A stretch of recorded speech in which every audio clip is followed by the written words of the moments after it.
All right, welcome back. So we had a conversation that been going on behind the scenes on in our backstage for I don't know, for a few hours on and off. Everybody's at work. We're just chiming in and just having a conversation, just having a good time back there, right? So shout out to Chidima, shout out to Chinye contributed. I see Jim earlier on. I see, of course, not too briefly. Well, of course, Film Girl, So we were having a conversation about this video. I'm gonna play the video right now. Okay, I'm gonna play the video right now. Hit the like button as you're coming in. Thank you. All right, Jum, have fun. How you did? It said Jim said Derek is guilty of everything. Don't mind them. Everybody's just dragging Derek. Except Daddy Freeze came at you one time like that. No, it wasn't direct. We don't know each other. Yeah, you're talking about this one right here. Yeah, I don't know. Maybe it's personal, but it's not personal to me because I don't know him personally. Maybe it's personal for him because sometimes these people be snooping around the internet and they know who they're trying to talk to. You talk about this video right here, the Jackpot Rapture video. Where is it, Self? This one.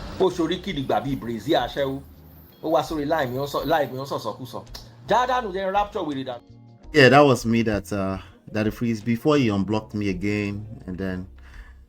But anyway, back to the Bakassi. So I'm gonna play this video, and the very beginning is very important. Listen to this. What happened? Allow them groom. Let's go back. Yeah. Marry who you go feed groom. Marry who you go feed groom. For those of you that don't understand pidgin English, say marry a person you can groom. Who go allow them groom? Yeah. Don't come out and complain later. Not agree. Not hear what. It's too stubborn. He said, "Don't come back and complain later." Okay, wait. Some people did not hear the rest of it. Now, this is the only part they heard. Marry who you go feed groom, and who go allow them groom. Marry who you can groom, and who is gonna allow you to groom her. There's an audience here. No, never mind. This is the only part. Everybody is stuck on this part. Marry who you go feed groom, and who go allow them groom. Yeah. Don't come out and complain later. So he said, "Don't come back and complain later." I say that here all the time. I don't use the word groom. I think the word groom is nasty word, but listen to the context. You know they agree. They hear what. It's too stubborn. You see him now. You know see him. The reality is that most of us men, somebody's going to say, not me, most of us men, we are attracted to toxic women. And we don't like to hold ourselves accountable. You know, the same way that a lot of women have a hard time. Women are mostly guilty of it. They don't like to hold themselves accountable. You attracted what you attract. You attracted who you are. Yes, you did. It doesn't matter what gender. It doesn't matter what gender. You attracted who you are. He said, "Don't come back and complain to me." Okay, so why the word grooming? Because a lot of people every day. They are collecting girls beyond their intellect. She fine. Man, don't suffer. If you see the girl, this girl, when you enter here, you go. Do you have the skill set to marry that kind of girl? Fine girl, get the kind of man where if you marry him. All right, so there is something that led to this part of the conversation, and I played this. I think I reacted to this a while back when it was on, and I thought overall that this man is a solid, wise man. If I pick apart every word he utters or the wrong choices of word, there's no way I'm going to conclude in that way. Okay, so I'm also considering, like I told people in the backstage earlier, I'm considering the fact that it's a 55-year-old Nigerian man. There's certain choices of words that, when you guys are sensitive, all this super sensitive stuff, they will tell you, okay, we can't say that anymore. Okay, I'm not being no. Okay, this is what I'm trying to say. Now, if you listen, actively listening, you would have been able to pick that up. But of course, how you feel is how you feel, and you have your reasons how you feel. But my own job here is to point out not just the dictionary meanings of the word groom, but the context, the message, the overall message that he's trying to send home here. That's part of my job here. But if we scroll this particular video down to, let me see if I can, I think I noted it. Let me see. I hope I noted it.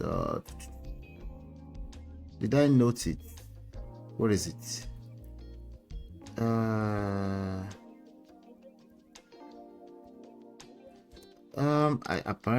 did not note it. Let's hold on 1 second. Redo. I thought I noted it. Okay. Let me do this. Yeah. I think it's right about here. Let's play this. Talk to them frankly. I said, look, there's a reason that the man is a bridegroom. I hit it. It was exactly that. That's what created the conversation. Okay. There's a reason why the man is the bridegroom. Let's play it a little bit more. And the wife is the bride. Now, by its simplest definition, one of these two people need grooming. Okay. And that's the bride. You understand? The man is the bride.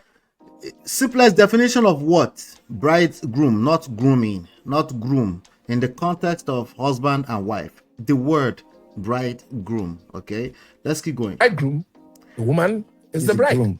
Okay. Now, it takes a good bridegroom to turn a bride into a wife. What did he say? He's talking about the competence of a man. It has nothing to do with if you ended up as a fly on the wall while we're having this conversation with men. It has nothing to do with how you feel. I apologize on his behalf. The word groom is the wrong choice of word. I agree. But there's a reason why the conversation was going on, was because it was talking about bridegroom. Okay, it's talking about now you would agree that there is something called competence when it comes to a husband. So if you wait though.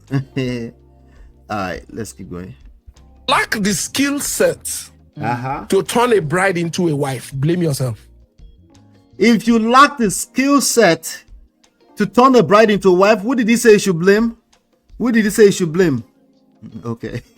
Self, right? It's not blame exactly. I don't use the word blame too, because again, a matter of choices of word. But even that, I'm noticing that, I don't understand that. I just use the word blame. Okay. He said, blame yourself, right? He's talking about accountability, self-accountability for the results you create in your life or the results that are created in your life. Maybe it's not even directly your fault. But if you don't own it, who else is going to own it? You or me? It's not me. I'm not going to own it for you. That's your responsibility, right?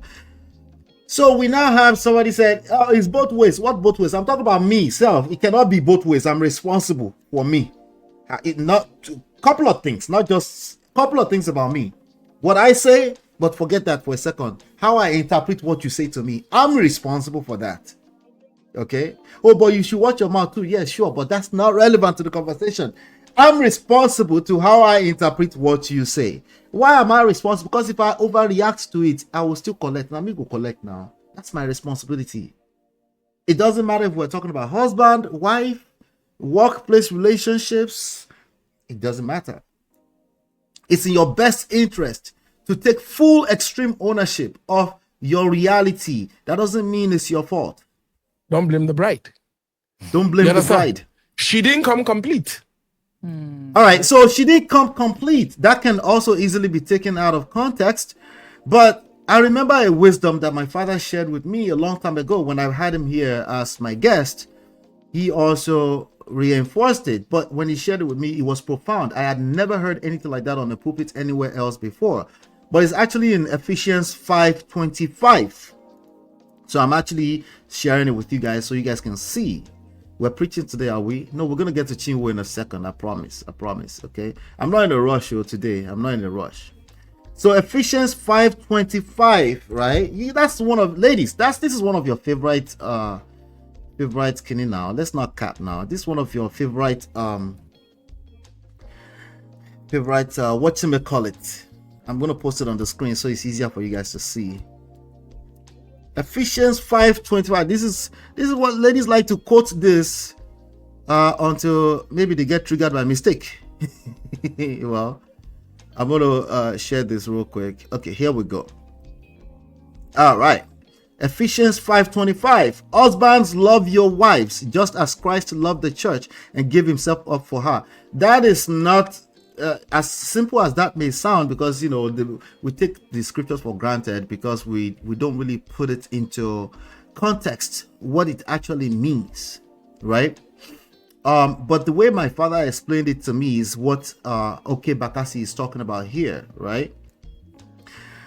Is basically a matter of competence. It's not just as simple as this statement. It said, love your wives just as Christ loved the church. They're talking about being able to die for her. That's what they're talking about, right? So ladies, if you like to take the space of men, can you die for him? It's not about saying it. It's about everything. It's something it has to be your full experience as a man. And this is something that a lot of women will never understand about a man. Yes, including cheating men. There's something about them and their family that is innate, right? They might suck at competence, but it doesn't mean that they don't feel the responsibility, that this is their responsibility, right? It's a heavy weight to carry, that you're responsible for not just yourself, but a couple of other people, starting with the wife, right? Gave himself up for her. Okay, that is not a requirement of women. It's not required in any culture in the world that you give yourself up for your husband. It's not a requirement. We're not set up that way naturally. We're not, as human beings, women are not set up that way. Okay, we're set up to be the stronger biologically in every sense of the way. Even when it comes to this emotional intelligence thing, when a man really, really tags onto it and understands it, he does it better than a woman. And this is the most important part about the completion, right? Verse 26, to make her holy, cleansing her by the washing with water through the word. Not real water. Word, the word of your mouth. The word you say to your wife has power. You know how a man will say word of affirmation. That's me, by the way. It's your love language, and you require like, okay, good luck. I hope you're self-sustainable as a man, okay? Because the reality is that she might not be capable of giving you that word of affirmation the way that you're capable of giving it to her. And by the way, she needs those words from you to empower her. That's the cleansing. That's the grooming. That's the context of this grooming that this young 55-year-old man was talking about. The context is the key of what you need to be listening to. I understand the point of view that a lot of these men don't understand that. They will hear that, they will think they should punish their wife. Why are you staying with that kind of man? You see how you go back to self. Why would you be with that kind of person? Oh, I'm just talking in general. No, you only need one man. You only need one competent, emotionally intelligent man. And there are many of them. I don't know if it's majority. I don't know the math. I don't know if it's most in your world. That would be based on your circle of influence, what you have around you, where you surround yourself, what kind of people you hang around, what kind of family you come from, what you've seen in your past, which doesn't have to be your fault. But there are more than enough. Okay? How are you going to attract them? Work on yourself. Yeah, this is the part we don't want to hear. Okay? It sounds too simple, at the same time too complicated, and it's very annoying, and I get it. But it's the same answer. Work on yourself. You attract who you are. It doesn't mean that everything in your past is your fault. It just means that's your point of leverage. That's where you want to tag on to influence your reality in the direction that you want. Okay? So grooming, or not grooming, there was a context to the conversation. And at this point, I don't know what question to ask you, but let me know your thoughts around this. I want to review some of your comments because that comment has gone viral since I came back there. Okay, not bad. Jim says, groomer of the century. They only heard groom and tuned out. Yes. He said groom arm. He is solid. I watched the entire episode. Thank you. I'm glad some of you guys agreed with me, but you might need to watch the full podcast to really understand that, but also we're in a generation where people don't have time to watch full podcast. That's why everybody was crying when TikTok was going away, because TikTok was 30 seconds videos. Yes, watch the full episode. Yes. Let's see. Groom didn't just come from nowhere. He used it to drive his point home. Exactly. There was a point he was making. They do ate that joint all up. He was enjoying it. It was. Hopefully he got it though. Hopefully you understand, because we were just talking about tonight's conversation. Is one thing to really understand something from a theoretical standpoint, but it's like 10,000 times more difficult to actually live it and practice it, because we trigger each other, we test each other, we shit test each other, so it's not easy. That's why when I see unmarried people on tonight's conversation running their mouth, and now they had the misunderstanding, they scattered the whole podcast. Do they ever have any married people? Okay, they had Nyala Van Zandt. She's a seasoned woman. They had her on that platform. You're responsible for the interpretation you gave his message. Yes, you are. Ultimately. Somebody mentioned in the backstage he's responsible to his audience. That's taking us out of context. Okay, it's true that if you are getting dragged on the internet because of what you said and you don't like it and you're complaining about it, you're responsible for that. It's the complaining part. If you're complaining about how you're being dragged on the internet because you use the word groom, that's your responsibility. It becomes your responsibility. Why? Because you're complaining. Okay, but for those of you listening to that message and you take it out of context, that is your responsibility. That video was done weeks ago, months ago, and it's over with and done with. And people that watch the full podcast, they got what they got out of it. There's a reason why they will probably watch the full thing. They probably got some value and they kept listening. And if you get triggered by one word, of course, you probably didn't listen to the whole thing. So that's also understandable. You dare me say, according to the dictionary of etymology, bridegroom means suitor for the bride or man for the bride. It has nothing to do with grooming. So this man is talking absolute rubbish.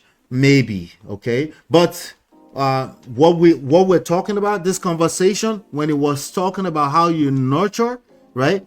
That is a message a man can take and make a bride into a wife. Make her a better wife, make her a better wife. And that will still, so it doesn't matter. Any dictionary you pull out, somebody pulled out dictionary for me too in the backstage. It doesn't matter. That is black and white. You need to dig into the context to understand these messages. And I'm patient. I'm here for it. It might take you forever. It might take you 2 months. It might take you 3 months. I'm here for it. Okay. Even myself, I still a learn. I'm a learner. But yeah, hit the like button, share, subscribe, turn up your notifications. Now we're getting ready to get into the main conversation of the day. We need to talk about this message Chinwo stuff. Oh my God. It's nasty. It's kingdom violence everywhere. We're ready. Are we ready? You guys are ready? If you're ready, put a 1 in the chat. Right now, I'll be right back. It's your love that I've been missing. I miss all your hugs, your touching and kissing. Me love on the floor, the couch in the kitchen. One love enough, we done enough.